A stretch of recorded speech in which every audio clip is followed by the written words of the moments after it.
Sadly, government policymakers and media outlets do not want to acknowledge that Black on Asian violence is a problem, and racial resentment is at the root of the problem. This resentment is well explained by the middleman-minority concept. Immigrants who occupy a low-barrier niche in the economy like retail, and via punishing work schedules and self-sacrifice, ascend from poverty to prosperity, often within one generation. Middleman minorities have faced violence throughout history because native populations of lower status feel entitled to the same outcomes. Today's expectation of equal outcomes can be summarized by one word: equity. The repetition of this term in policy discussions implies that all outcomes should be doled out proportionately amongst different racial groups, regardless of relevant factors such as behavior.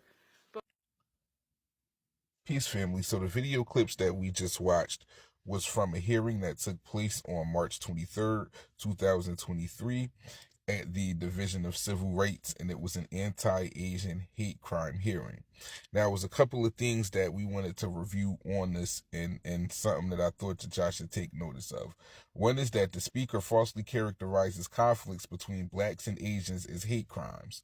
The truth is that this mischaracterization is a blatant attempt to divert public sympathy and resources away from the civil and human rights campaigns of Black people in the United States by using the same false narratives and negative stereotypes employed by white supremacists in their efforts, which are the alleged hyper-violent and criminalized Black person. It is universally known that the fraudulent myth perpetually fuels hostility and violence against Black men, women, and children at the hands of Asians, Hispanics, whites, and tragically even other Black people who have internalized the views of the dominant society in regards to themselves and their own kind.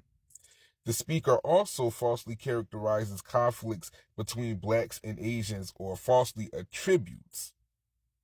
The speaker falsely attributes conflicts between Blacks and Asians to racial resentment caused by the assumption that Black people feel entitled to the economic success that Asians have achieved because of their allegedly superior work ethic.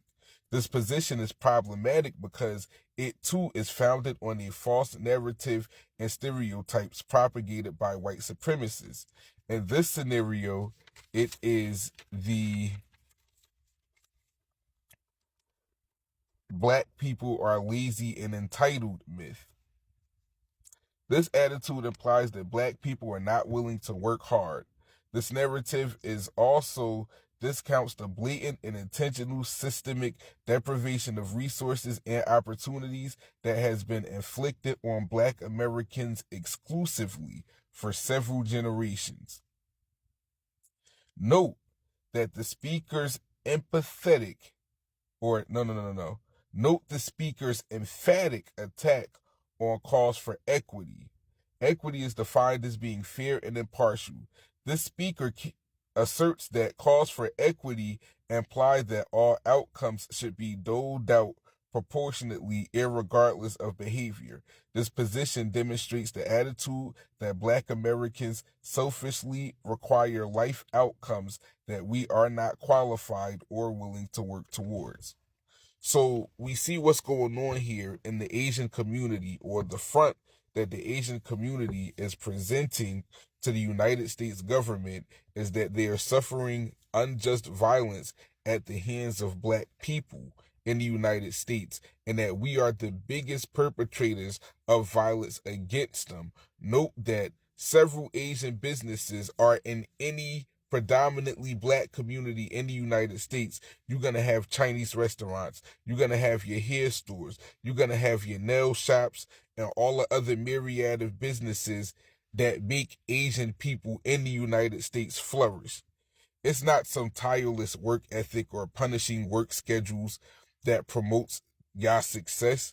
It's the fact that Black people have embraced your presence in their community and have actually invested or spent their hard-earned money consuming your goods and services when there's been no return on any such investment into the Black community on behalf of Asian businesses and individuals. I think that right now this problem fits into the context of what's going on globally with this Asian fight for global supremacy.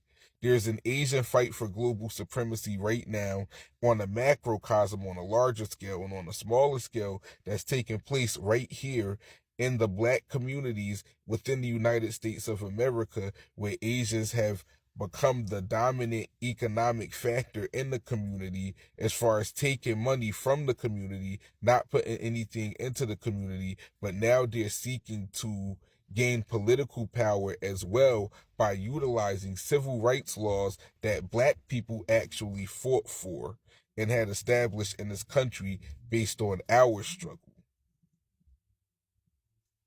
Stay on point, family. Peace.